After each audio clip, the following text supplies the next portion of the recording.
ما شاء الله تبارك الله. أول ودة لهم طيبة ما شاء الله. يا هلا يا هلا. أهم شي مكان دافي بعيد عن الماء، نقنن الرضاعة وأمورهم طيبة إن شاء الله. ما رضعن إلا قبل المغرب بشوي بالصبح بس مرتين باليوم. زيادة الحليب ما يصلحنا بالعمر هذا أبد، لأن يصلون شهرين 3 شهور. هذا شهور طيبة. طبعا أول ما يولدين نعطيهم حبيب الطليان، وحب ذا حق الرخاوة هو فيتامين هذا سيلينيوم. أمورهم طيبة إن شاء الله. الله كتب له عمر يمشي معنا. إذا ما الله كاتب، والله لو تعطيها أغلى أنواع علاجات ما الله كاتب لك، ما الله كاتب. وهذه الأجواء طيبة ما شاء الله تبارك الله. وبرمضان يا رب لك الحمد، ولا كاننا برمضان مع الأجواء الشتوية. رمضان طيب إن شاء الله. السنة الجاية بالبرد واللي بعده واللي عقبه والأمور طيبة. والله انك تدور العطش ما تلقى. ما شاء الله تبارك الله.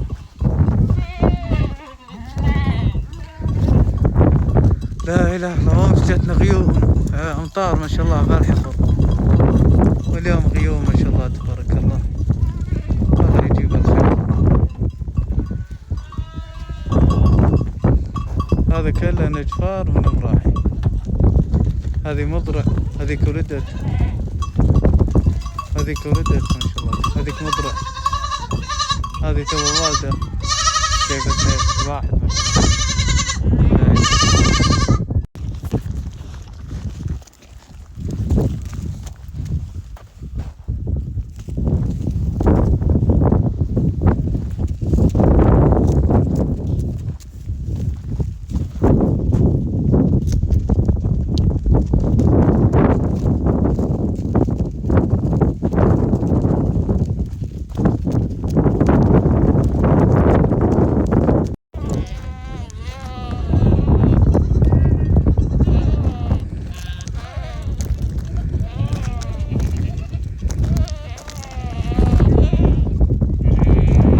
يعني تركنا العشب يروح لساتك القراطيس.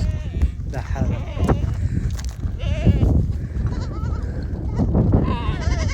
متعب الماسك.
سئل رسول الله صلى الله عليه وسلم عن الصلاة في مرابض الغنم، قال: امسح رغامها وصل في مراحها فإنها من دواب الجنة. سبحان الله، من قال الغنم مبركة من دواب الجنة، لا إله إلا الله. نزلها أن السرحة معها من قبلها إنها دواب. سبحان الله، لا إله إلا الله، أحسن الخالقين. سبحان الله، من فوائد الغنم بالإسلام إنها تبعد الفتن، في حديث عن الكلام ده. بلشتنا يا ولد، مالكم يا مسكين، همك ما تبيك.